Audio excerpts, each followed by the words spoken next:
በስመ አብ ወወልድ ወመንፈስ ቅዱስ አሐዱ አምላክ አሜን።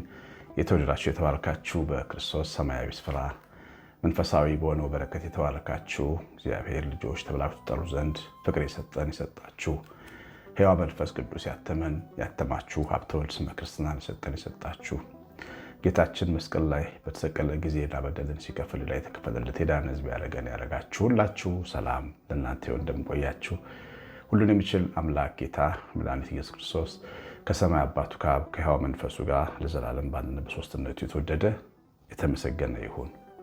የእግዚአብሔር ልጆች እንደ ሰብአ ሰገል የሚለው መርሃ ግብራችን ያው እንዳያችሁት ብዙ ማስታወቂያዎችን እየሰራን ነው። ነገ ተነገ ወዲያ እስከ ሐሙስ ድረስ ማታ በአጋፔ በተለያዩ ቲክቶክ ሚዲያዎች ይተላለፋል። እናንተ ቤተሰቦች እንግዲህ ይሄ በዓል ይሄ ፕሮግራም የእናንተ ነው።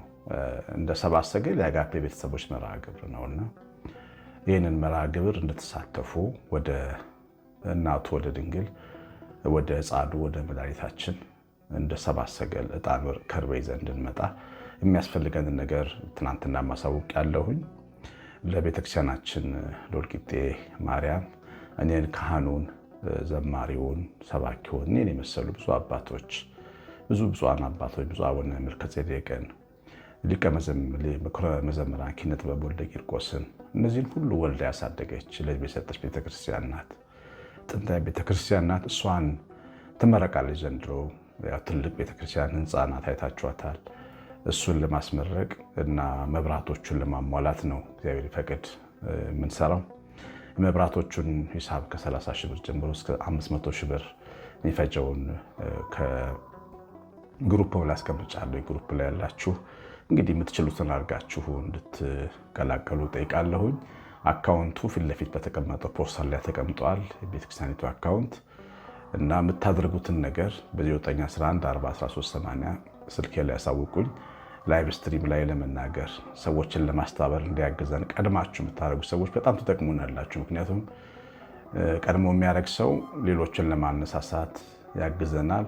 ስማችሁ እንዲነሳ ባትፈልጉም በስመ ክርስትናችሁ በልጆቻችሁ ስም ማድረግ ትችላላችሁ። እግዚአብሔር እናንተን ቤታችሁን ይባርክ። የእናቱና የሕፃኑ ረድኤት በረከት ለሁላችሁ ይሁን። ዛሬ የምንማረው ራስ ወዳድ ጸሎት ምን እንደሚመስል ነው። ይገርማችኋል። አንድ አባት ታሪክ ስለ አንድ ቅዱስ አባት ታሪክ እያነበብኩኝ ነበርና ገዳማዊ አባት ነው። ወደ ባቱ ከገባ በኋላ በእግዚአብሔር ፊት መንፈሳዊ ሰው እንዲሆን ራሱን ላይ ያተኮረ ጸሎት አብዛኛው ሰዓት በዛ ይቆይ ነበርና አንድ ቀን መንፈስ ቅዱስ ምን አለው? ጸሎትህ ይሰማል፣ ግን ብዙ ዘመን ይፈጃል አለው። ለምንድን ነው ጸሎቴ ተሰምቶ የሚሰማ ከሆነ ብዙ ዘመን የሚፈጅብኝ ሲለው፣ ራስ ወዳድ ነህ አለው እና ራስህ ላይ ብቻ ነው የምትጸልየው። ይህን ጊዜ ማስተዋል ጀምሮ ያደረገውን ነገር ይህ አባት ያው ታሪኩን እያነበብኩ ነበር። የጌታችን ስለ ጸሎት ሲያስተምረን እንዴት ብለን እንጸልይ ባሉት ጊዜ ደቀ መዛሙርቱ አባታችን ሆይ ወይም አቡነ ዘበሰማያት የሚለውን ጸሎት እንድንጸልይ አስተማረን። አይታችሁ ከሆነ ጸሎቱ የወል ጸሎት ነው፣ የጋራ ጸሎት ነው እና ሰንበት ቤት ተማሪ ያለው አንድ ወጣት ልጅ ትንሽ ለየት ያለ ነገር ያደርጋል እና አባታችን ሆይ በሰማያት የምትኖር የሚለውን ጸሎት እሱም ቀይሮት በራሱ አባቴ ሆይ በሰማያት የምትኖር ስም ይቀደስ፣ መንግስት ትምጣ፣ የዕለት እንጀራችንን ስጠን ዛሬ እያለ ይጸልያል ማለት ነው። አጠገባችን አንድ ወዳጅ ነበር፣ አባ ነው፣ አሁን መነኩሴ አባ ነው እና ምን እያልክ የጸለይክ ነው አለው። የጸለይኩ ነው እኮ አለ። ይህ እኮ ጸሎት የጋራ ጸሎት ነው፣ የማህበር ጸሎት ነው፣ እኛ እኮ ማህበር ነን ብሎ አስተካከለው። ይገርማችኋል፣ በጊዜው ነገሩ አልገባኝም ነበረ፣ ግን እየቆየ ሲመጣ ለካ ጸሎት ማለት የበለጠ ማህበርን የወከለ ሲሆን በጣም ትልቅ መንፈሳዊ ኃይል እንዳለው ተረዳው። ከዚህ ቀደም ስለ አንድነት በተማርናቸው ትምህርቶች ላይ 2 እና 3 ሆነን ስንቆም ለብቻ ከመቆም እንደሚበልጥ አልተማርንም? ትዝ ይላችኋል። ጌታ ኢየሱስ ራሱ 2 እና 3 ሆናችሁ ብትሆኑ እኔ ከእናንተ ጋር እሆናለሁ። አላለንም? ሁለት ሆነን ስንጸልይ አንድ ሆነን ከመጸለይ እንደሚበልጥ አልተነጋገርንም?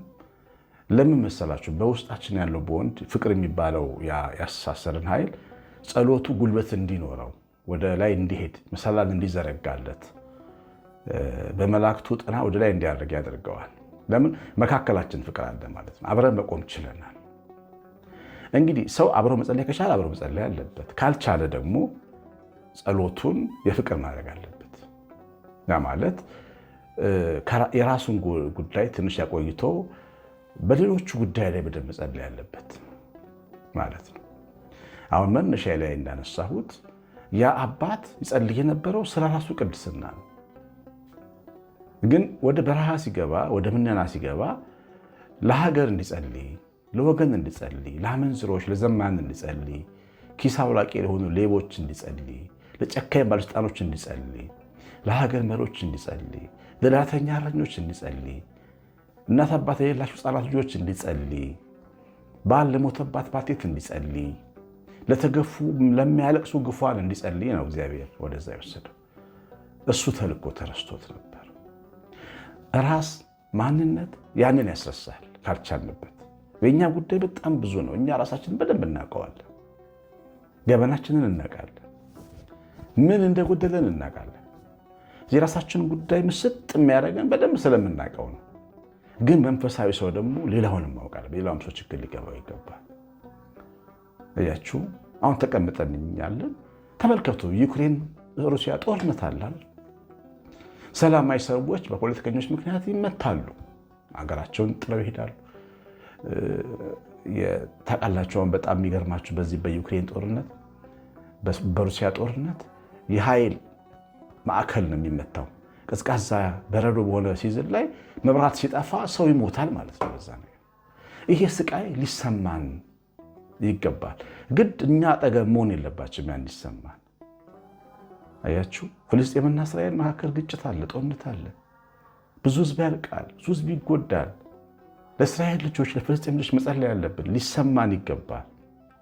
ሱዳናውያን አይታችኋል፣ ተከፋፍለው ነው ያሉት፣ ጦርነት አለ። ለሱዳን ህዝቦች መጸለይ ያለብን፣ ጎረቤቶቻችን ናቸው፣ ወዳጆቻችን ናቸው። ኢትዮጵያውያን አይታችኋል፣ በጎሳ ተከፋፍለው እርስ በርሳቸው ይዋጋሉ። አገሩ ሰላም ነው፣ ትምህርት ቤት ልጆቻችን መሄድ ይችላሉ፣ እኛ ሰላማዊ ነን፣ ጥሩ አገር የምንኖረው ብለን ሌሎችን ሰዎች እና ችግረኞችን መርሳት አይገባም። የጸሎቱ ሀሳብ ጸሎት ራስ ወዳድ መሆን የለበትም። እያችሁ እግዚአብሔር የሚሰማው ጸሎት የፍቅር ጸሎት፣ እግዚአብሔር በባህሪው ፍቅር ስለሆነ የፍቅርን ጸሎት ቶሎ ይመልሳል። የሐዋርያት ሥራ ላይ ስታነቡ ስምዖን ጴጥሮስ በታሰረ ጊዜ በቤተ ክርስቲያን ታላቅ ጸሎት ይደረግ ነበረ። ጸሎታቸው አጭር ናት፣ ግን በህብረት ነው የሚጸልዩት። ከዛ እግዚአብሔር መልአክ መጣና ሰንሰለቱን ከፍቶ፣ ወይኔውን ከፍቶ ሰንሰለቱን ፈቶ ስምዖን ጴጥሮስን ቀጥ አድርጎ ወደ እነዛ ሰዎች ይዞት መጣ። ለምን መሰላችሁ? ያ ጸሎት ኃይል ያገኘው በህብረት ነው የሚጸልዩት። ፍቅር ተኮር ጸሎት ነው። ራበን፣ ጠማኝ፣ ጥሩ ልብስ ስጠኝ፣ ጥሩ መኪና ስጠኝ አይደለም የሚሉት። ጥሩ መርከብ ስጠኝ፣ ይመቸኝ አይደለም ያሉት። አባታችን መምህራችንን ፍታልን፣ የእሱ ሐዘን ሐዘናችን፣ የእሱ መታዘን መስራታችን ብለው የስምዖን ጴጥሮስ ሕመም ተሰምቷቸው በፍቅር መንፈስ ስለጸለዩ በአንዴ ተሰሙ። በአንዴ ልጅ ስጠኝ ያለው ደግሞ ዘካርያስ ከብዙ ዘመናት በኋላ ጸሎቱ ተሰማ። ራሱ ላይ ያተኮረ ጸሎት ነው የጸለየው። አባት አልከኝ፣ ልጅ ስጠኝ። ይኸውላችሁ ልጅ ስጠኝ ራሱ መልክ አለው። ለምሳሌ ሐና በዚያ ፊት ልጅ ስጠኝ ብላ ጸልያለች፣ ግን ከሰጠኝ እሰጥሃለሁ ብላለች። የጸሎቱ መልስ ፍቅር አለው። ስጠኝና እንካፈለው፣ እኔ በእናትነት ልደሰት፣ አንተ ደግሞ እሱን ውሰድ። ፍቅር ነክ ጸሎት ስለነበረ በዓመቱ ወንድ ልጅ ወለደች። ዘካርያስ ግን ልጅ ስጠኝ፣ ከሰው እኩል አድርገኝ፣ ሌሎቹ ወልደው ሌሎቹ ካህናት ወልደው ሌሎቹ እኛ መክነን እንዴት ብሎ ራሱ ተኮር ጸሎት ሊጸልየው ብዙ ዘመን ፈጅቶ የተመለሰለት። ጸሎት እኮ ይመለሳል። ግን ብዙ ጊዜ እኛ ራሳችን ላይ ብቻ ተኩረን ስንጸልይ ብዙ ጊዜ ሊፈጅ ይችላል። ይመልሳል እግዚአብሔር። ለምን? እኛ መሰራት የሚያስፈልገን ሰዎች ነን። ፍቅር ግን ሲኖረን ግን ፍቅር የእኛን ጸሎት ያፋጥነዋል። አንድ ግብፃዊ አባት ቄስ ነውና ሴት ልጁ በካንሰር ታማሚ ናት እና ብዙ ጊዜ የሚጸልየው ለሰዎች ለበሽተኞች እየዞረ ይጸልያል። በየቤቱ እየሄደ ለታመሙት በቃ የሁሉም ሰው ህመሙ ነው። ስቃዩ ቤት ውስጥ ያለው የልጁ ካንሰር መታመም ያማዋል፣ ግን እነዛ ሰዎችን ስቃይ ግን አላስረሳው እና አንዲት እናት ለመጸለይ በሄደበት እመቤታችን መታ የሴት ልጁን ካንሰር አክማለት ሄደች። ይገርማችሁ። ሲመለስ ልጁ ድና ጠበቀችው። እሱ እጁን ሌሎች በሽተኞች ላይ እየዘረጋ ነው። የሌሎች በሽተኞችም ህመም እየተሰማው ነው። እንዴ ይበቃኛል የራሴ ችግር አላለም። ፍቅርን ማዕከል የሚያደርግ ጸሎት ትልቅ መልስ አለው። እግዚአብሔር ልጅ ስንጸልይ አባታችን የሚለው ጸሎት ሲያስተምረን ጸሎትን የወለምን አረገው ፍቅር እንዲሰማን ነው። በዛ ጸሎት ውስጥ ሌሎቻችን ሰዎች እንድናስብበት ነው። ለዓለም ሁሉ ህዝብ ውክልና ይዘን ነው የምንጸልየው። ክርስቶስ ለሞተለት ህዝብ ሁሉ ነው የምንጸልየው። አባታችን ሆይ ስንል አባት ለሆነላቸው ሰዎች ሁሉ ነው የምንጸልየው። ኃጢአታችንን ይቀበለን ስንለው ለበደሉ ሰዎች ነው የምንጸልየው።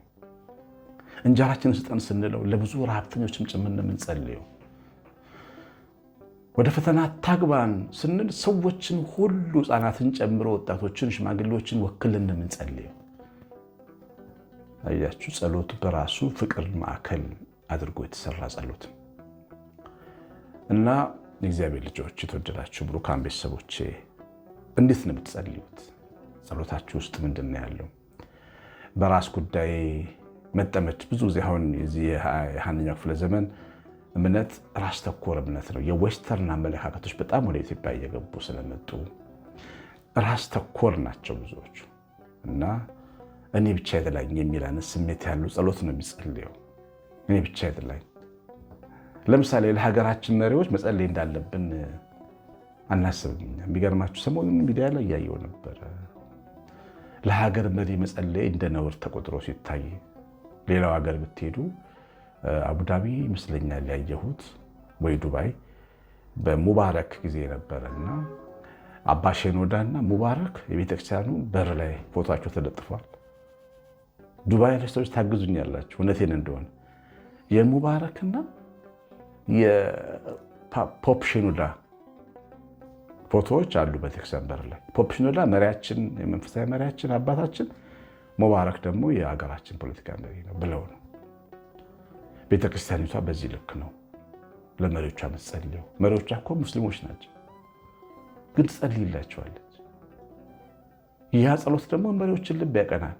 አሁን ሰሞኑን ግብፅ ሀገር ወርጄ የሰማሁትን ነገር ልንገራችሁ። አልሲሲ የሚባሉት መሪ በጣም ክርስቲያኖች ይወዷቸዋል። ለክርስቲያኖች ይመቻሉ ብለው ማለት ነው። ይህንን መሪ የሚመቻ ያደረገው የክርስቲያኖች የራሳቸው ጸሎትና ቅንነት ነው። ለመሪዎቻቸው መጸለያቸው ነው። ለመሪዎቻችን ሳንጸልይ በሃይማኖት መድረካችን ብንኮንናቸው ምን ዋጋ አለ? መለኮት ነዋ መሪ የሚያደርግ። እያችሁ ለሰው ፍቅር ሊሰማን ይገባል። ለእስላሙ፣ ለክርስቲያኑ፣ ላመኑ ላላመኑ፣ እንደ ቤተክርስቲያናችን እንደ ኦርቶዶክሳዊ ቤተክርስቲያናችን ጸሎቷን አልሰማችሁ? በእንተ ቅዱሳት የሚል ጸሎቷን አልሰማችሁም? ዲያቆኑ የሚጸልየው ለነፋሳቱ፣ ለውሃው፣ ለጎርፉ፣ ለወንዙ፣ ለሚሄዱ ለመንገደኞች፣ ለሞቱ፣ ለሽማግሌዎች፣ ለካህናት፣ ለምዕመናን፣ አዲስ ለሚያምኑ ክርስቲያኖች፣ ለንዑሰ ክርስቲያን፣ ለሁሉ ነው የሚጸልየው። ፍቅር ይህንን ያደርጋል። አያችሁ፣ ፍቅር አቃፊ ነው። ፍቅር አጃርት እንኳን ያቅፋል። ፍቅር ለሁሉም መጸለይ ያስፈልጋል። ስንጸልይ መለኮት መሪዎችን ምርጥ መሪ ያደርጋቸዋል። አባቶችን ምርጥ አባት ያደርጋቸዋል። እንደው ዝም ብለን በሶሻል ሚዲያ እየነቀፍናቸው የጸደብናቸው ብንመጣ ምንም ቀላይ ነው የሚጠራው። በቃ ነቀፋ፣ ክፋት፣ ቁጣ ነው የሚጠራው። ሰላም እንዳይመጣ አይችልም። እንደ መንፈሳዊ ሰው ግን ጸሎታችን ራስ ተኮር፣ ራስ ወዳድ ከመሆን ይልቅ ፍቅር ተኮር መሆን አለበት። አንዳንድ ቅዱሳን አባቶች የራሳቸውን ጉዳይ እየተዉ በሌላ በሀገራቸው በሕዝባቸው ጉዳይ ላይ ጸልየው የሚዘጓሉ ጸሎታቸው። እግዚአብሔር የነሱን ውብ አድርጎ ይሰራላቸው። የሰማኑ በልባችን ጻፍልን። እግዚአብሔር ልጆች መንፈስ ቅዱስ ይባርካችሁ። ብዙ ፍሬ የምናፈራበት ያድርግልን። እግዚአብሔር ቸርነት የእናታችን እመቤታችን ረድኤት በረከት የምላት ጥበቃ አብሮን ይሁን። እንደ ሰብአ ሰገል የሚለውን መርሃ ግብራችን እንዳትረሱ። ቀሲስ አሸናፊ ገብረ ማርያም ነኝ። ላይክና ኮሜንት ላይ ስለምትወጡ ዘራችሁን ይባርክ። ሰላም